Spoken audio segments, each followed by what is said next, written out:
करता हूँ अपने एआईटी पॉडकास्ट चैनल पे ऑल इंटेलेक्चुअल थॉट। तो दोस्तों आइए आज मैं आपसे कुछ आध्यात्मिक जो एक काफ़ी प्रचलित बुक है उस पे बात करता हूँ और मैं कोशिश करूँगा इसमें अच्छे से बात करूँ, आपको समझ में आए और यदि सही लगे तो आप लोग कमेंट करके ज़रूर बताइएगा।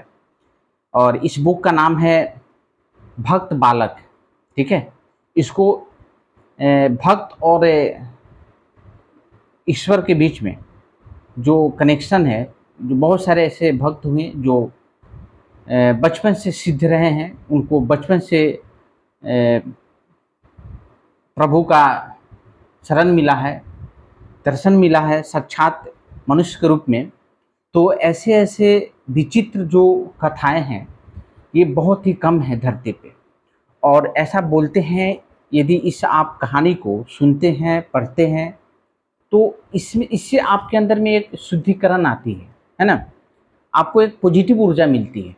ठीक है, तो आइए दोस्तों मैं आपसे शुरू करता हूँ इस कहानी को पढ़ना। बहुत सारे ऐसे भक्त हुए जो जिनका इतना ऐसा प्रचलित कहानी है। आज मैं पहले भक्त का चर्चा करूँगा आपके सामने। तो पहला अध्याय जो है उस अध्याय का नाम है गोविंद। ठीक है, गोविंद नाम का एक भक्त हुए जिनसे इस कहानी का पूरा रिलेशन है ईश्वर और भक्त वत्सल के बीच में, है ना, ईश्वर और भक्त के बीच में। तो ऐसे ऐसे घटना घटी है इस धरती पे और उसी घटनाओं के कारण आज हमारा आस्था बना हुआ है ईश्वर में। वो निराकार है, लेकिन आपके भक्ति और आपके इच्छा से वो आप जैसा रूप धारण करके भी आपके सामने आते हैं। तो चलिए इसको पढ़ते हैं और आप लोग सुनिए अच्छे से। गोवर्धन बड़ा सुंदर गांव है। गांव में ब्राह्मण, क्षत्रियों और वैश्यों की बस्ती अधिक है। गांव के बीच में एक मंदिर है जिसमें श्रीनाथ जी महाराज जी की बड़ी सी सुंदर मूर्ति विराजमान है। उनके चरणों में नुपुर, गले में मनोहर वनमाला और मस्तक पर मोर मुकुट शोभित हो रहा है। घुंघराले बाल है, नेत्रों की बनावट मनोहारिणी है और पीतांबर पहने हुए हैं। मूर्ति में इतनी सुंदरता है कि देखने वालों का मन ही नहीं भरता। मंदिर के पास ही एक गरीब ब्राह्मण का घर था।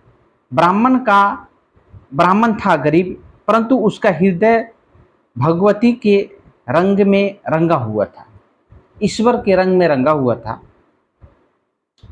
ब्राह्मणी भी अपने पति और पति के भी परमपति परमात्मा के प्रेम में रत थी। उसका स्वभाव बड़ा ही सरल और मिलनसार था। कभी किसी ने उसके मुख से कड़ा शब्द नहीं सुना। पिता माता के अनुसार ही प्रायः पुत्र का स्वभाव हुआ करता है। इसी न्याय से ब्राह्मण दंपति का पुत्र गोविंद भी बड़े सुंदर स्वभाव का बालक था। उसकी उम्र 10 वर्ष की थी। गोविंद के शरीर की बनावट इतनी सुंदर थी कि लोग उसे कामदेव का अवतार कहने में भी नहीं सकुचाते थे। गोविंद गांव के बाहर अपने साथी सदानंद और रामदास के साथ खेला करता था। गोविंद जो बच्चा था उसके 2 मित्र थे, सदानंद और रामदास। एक दिन खेलते खेलते संध्या हो गई। गोविंद घर लौट रहा था तो उसने मंदिर में आरती का शब्द सुना। शंख, घंटा, घड़ियाल और झांक की आवाज़ सुनकर गोविंद की भी मंदिर में जाकर तमाशा देखने की इच्छा हुई और उसी क्षण वो दौड़कर नाथ जी की आरती देखने के लिए मंदिर में चला गया। नाथ जी के दर्शन कर बालक का मन उन्हीं में रम गया। गोविंद इस बात को नहीं समझ सका कि यह कोई पाषाण की मूर्ति है। उसने प्रत्यक्ष देखा कि एक जीता जागता मनोहर बालक खड़ा हंस रहा है ना। उस मंदिर में लोगों को वो मूर्ति दिख रही थी, लेकिन गोविंद को वो बालक के रूप में प्रभु दर्शन दे दिए। गोविंद नाथ जी की मधुर मुस्कान पर मोहित हो गया। चूंकि ये घटना घटित होनी थी और प्रभु ही अनेक रूप में आते हैं, आप हम भी उन्हीं का एक रूप है। अब डिपेंड करता है कि आपका पूर्व जन्म का कर्म कैसा रहा है, वैसी आपकी प्रकृति के अंदर की होगी। उसके अकॉर्डिंग प्रभु आपको आपसे आपके पास आने की, है ना, प्रसन्नता प्रकट करते हैं। जितनी आपकी शुद्धता पवित्रता रहेगी अंतर मन की, तो उसी अकॉर्डिंग प्रभु प्रसन्न होते हैं। तो एक जीता जागता मनोहर बालक खरा हंस रहा। गोविंद नाथ जी की मधुर मुस्कान पर मोहित हो गया। उसने सोचा, यदि यह बालक मेरा मित्र बन जाए और मेरे साथ खेले तो बड़ा आनंद हो। इतने में आरती समाप्त हो गई। लोग अपने अपने घर चले गए। पुजारी भी मंदिर बंद करके चले गए। एक गोविंद रह गया जो मंदिर के बाहर अंधेरे में खड़ा नाथ जी की बाट देखता था। गोविंद ने जब चारों ओर देखकर यह जान लिया कि कहीं कोई नहीं है, तब उसने किवाड़ों के छेद से अंदर की ओर झांककर अकेले खड़े हुए श्रीनाथ जी को हृदय की बड़ी गहरी आवाज से गदगद कंठ हो प्रेम पूर्वक पुकार कर कहा, नाथ जी भैया, क्या तुम मेरे साथ नहीं खेलोगे? मेरा मन तुम्हारे साथ खेलने के लिए बहुत छटपटा रहा है। भाई आओ, देखो कैसी चांदनी रात है, चलो दोनों मिलकर मैदान में गुल्ली डंडा खेले। मैं सच कहता हूँ भाई, तुमसे कभी झगड़ा या मारपीट नहीं करूंगा। ये गोविंद प्रभु से कह रहे हैं। ठीक है। सरल हृदय बालक के अंतःकरण पर आरती के समय जो भाव पड़ा, उससे वह उन्मत्त हो गया। परमात्मा के मधुर और अनंत प्रेम की अमृतमयी मल्यवायु से गोविंद प्रेम मगन होकर मंदिर के अंदर खड़े हुए उस भक्त प्राण धन गोविंद को रो रो कर पुकारने लगा। बालक के असुरसिक्त शब्दों ने बड़ा काम किया। ये यथा माँ प्रपधन्ते तासत थैव भजामहम की प्रतिज्ञा के अनुसार नाथ जी मंदिर में नहीं ठहर सके। भक्त के प्रेमावेश ने भगवान को खींच लिया। गोविंद ने सुना, मानो अंदर से आवाज आती है, भाई चलो आता हूं, हम दोनों खेलेंगे। सरल बालक का मधुर प्रेम भाव भगवान को बहुत शीघ्र खींचता है। बालक ध्रुव के लिए चतुर्भुधारी होकर वन में जाना पड़ा। भक्त प्रहलाद के लिए अनोखा नरसिंह वेश धारण किया और वर्ज बालकों के साथ तो आप गौ चराते हुए वन वन घूमे। ये जो प्रभु का लीला है, और भी बच्चे के साथ और भक्तों के साथ, वो एग्जाम्पल इन्होंने दिया है। आज गोविंद की मत वाली पुकार सुनकर उसके साथ खेलने के लिए मंदिर से बाहर चले आए। धन्य प्रभु, न मालूम तुम माया के साथ रम कर कितने खेल खेलते हो। तुम्हारा मर्म कौन जान सकता है। मामूली मायावी के खेल से ही लोग भ्रम में पड़ जाते हैं, फिर तुम तो मायावियों के सरदार ठहरे। बेचारी माया तो तुम्हारे भक्त चंचरी कसेवित चरण कमलों की चेरी है, अतएव तुम्हारे खेल के रहस्य को कौन समझ सकता है।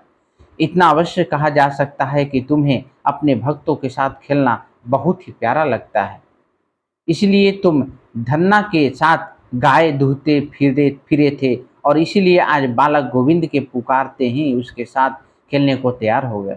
नाथ जी हंसते हुए गोविंद के पास आकर खड़े हो गए। गोविंद ने बड़े प्रेम से उनका हाथ पकड़ लिया। आज गोविंद के आनंद का ठिकाना नहीं है। वह कभी नाथ जी के मुख कमलों को देखकर मतवाला होता है, तो कभी उनके कर कमलों का स्पर्श कर अपने को धन्य मानता है। कभी उनके नुकीले नेत्रों को निहार कर मोहित होता है, तो कभी उनके सुरीले शब्दों को सुनकर फिर सुनना चाहता है। गोविंद के हृदय में आनंद समाता नहीं। बात भी ऐसी ही है। जगत का समस्त सौंदर्य जिसकी सौंदर्य राशि का एक तुच्छ अंश है, उस अनंत और असीम रूप राशि को प्रत्यक्ष प्राप्त कर ऐसा कौन है जो मुग्ध न हो। नए मित्रों को साथ लेकर गोविंद गांव से बाहर आया। चंद्रमा की चांदनी चारों ओर छिटक रही थी।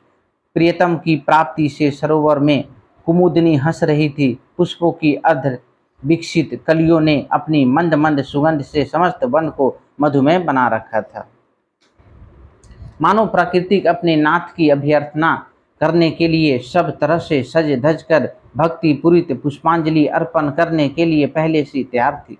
ऐसी मनोहर रात्रि में गोविंद नाथ जी को पाकर अपने घर बार, पिता माता और नींद भूख को सर्वथा भूल गया। दोनों मित्र बड़े प्रेम से तरह तरह के खेल खेलने लगे। गोविंद ने कहा था कि मैं झगड़ा या मारपीट नहीं करूंगा, परंतु विनोद प्रिय नाथ जी की माया से मोहित होकर वो इस बात को भूल गया। खेलते खेलते किसी बात को लेकर दोनों मित्र लड़ पड़े। गोविंद ने क्रोध में आकर नाथ जी के गाल पर एक थप्पड़ जमा दिया और बोला कि फिर कभी मुझे खिंचाया तो याद रखना, मारते मारते पीठ लाल कर दूंगा। सूर्य चंद्र और अनिल जिसके भय से अपने अपने काम में लग रहे हैं, स्वयं देवराज इंद्र जिसके भय से समय पर वृष्टि करने के लिए बाध्य होते हैं, और भयाधिपति यमराज जिसके भय से पापियों को भय पहुंचाने में व्यस्त है, वही त्रिभुवन नाथ आज नन्हे से बालक भक्त के हाथ खेलते हुए उसकी थप्पड़ खाकर भी कुछ नहीं बोलते धन्य है। नाथ जी रोने लगे और बोले, भाई गोविंद, तुमने कहा था ना कि मारूंगा नहीं, फिर मुझे क्यों मारा? नाथ जी इस बात को सुनकर और उनको रोते देखकर गोविंद का कलेजा भर आया। उसने दौड़कर नाथ जी के आंसू पोंछे, उन्हें अपने गले लगा लिया और बोला, भाई रो मत, तू मुझे बहुत ही प्यारा लगता है, तेरी आंखों में आंसू देखते ही मेरा कलेजा फटता है। दोनों फिर खेलने लगे। रात अधिक हो गई। भगवान ने यह सोचकर कि इसके माता पिता बड़े चिंतित होंगे, अपनी माया से गोविंद के हृदय में घर जाने के लिए प्रेरणा की। गोविंद ने कहा, नाथ जी बड़ी देर हो गई है, मैं घर जाता हूँ, अब कल फिर खेलेंगे। नाथ जी ने अनुमति दी। गोविंद घर चला गया और अनाथों के एकमात्र नाथ से नाथ जी अपने मंदिर में चले गए। प्रतिदिन इसी प्रकार खेल होने लगा। गोविंद इस नयन मनमोहन नए मित्रों को पाकर पुराने दोनों मित्रों को भूल गया। एक दिन श्रीनाथ जी महाराज खेलते खेलते गोविंद को दाव न देकर भागे।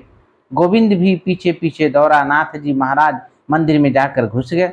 मंदिर का द्वार बंद था, अतः गोविंद अंदर नहीं जा सका। नाथ जी का अन्याय समझकर वह मंदिर के बाहर खड़ा होकर उन्हें प्रणय कोप से खरी खोटी सुनाने लगा। भक्त माल के रचयिता रिवान नरेश रघुराज सिंह जी लिखते हैं, भगी मंदिर भीतर कृष्ण गए, तब गोविंद भीतर जान लगो, जब पंडन मारी निकासी दियो, तब बाहर ही अति कोप जगो, मही ठोकट दंड प्रचारत गारी दे, तू कढ़ी है कबलो न भागो, इत बैठे रहो गो मैं तेरे लिए, नहीं दाव दियो अहे पूरो ठगो। मंदिर खुलते ही गोविंद अंदर घुस गया और डंडे से नाथ जी की मूर्ति को पीट कर बोला कि फिर कभी भागेगा। पुजारियों ने हाँ हाँ करके गोविंद को पकड़ा और मार पीट कर मंदिर से बाहर निकाल दिया।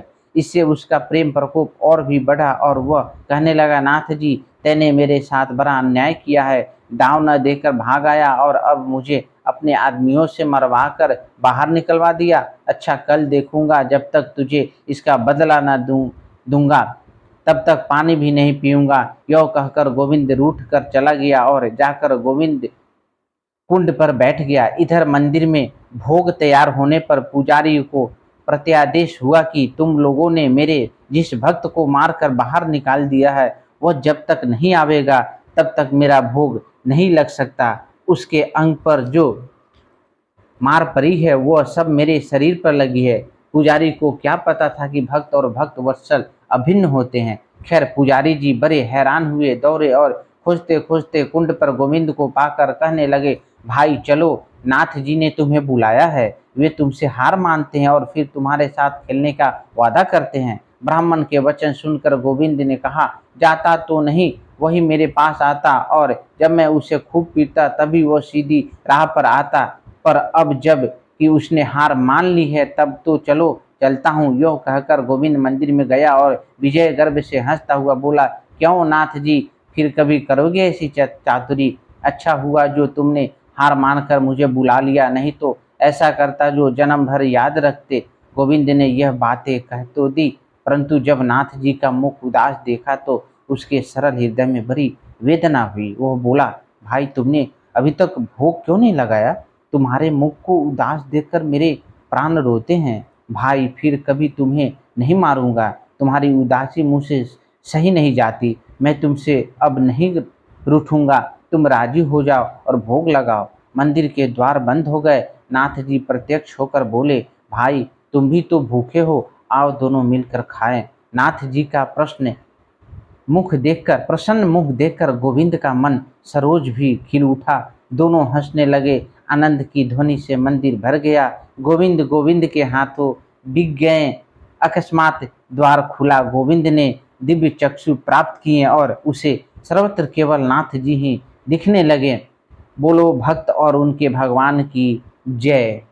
तो दोस्तों, जैसे मैंने आपको इस कहानी को सुनाने का कोशिश किया और आप सुने, यदि आपके अंतर्मन को ये मेरी आवाज़ जो मैंने पढ़ा, यदि ये कहानी आपके दिल को छू जाए, क्योंकि ये घटना कोई ऐसी कहानी नहीं है जो मन ग्रंथ है, ये सच्ची घटना कहानी है, ठीक है, जो आज भी वृंदावन में घटित हो रही है। तो यदि ये आपको दिल को छू जाए तो ज़रूर कमेंट करना, और जितना हो सके इस वीडियो को शेयर करना, मेरे चैनल को सब्सक्राइब करना। Support me. Thank you so much.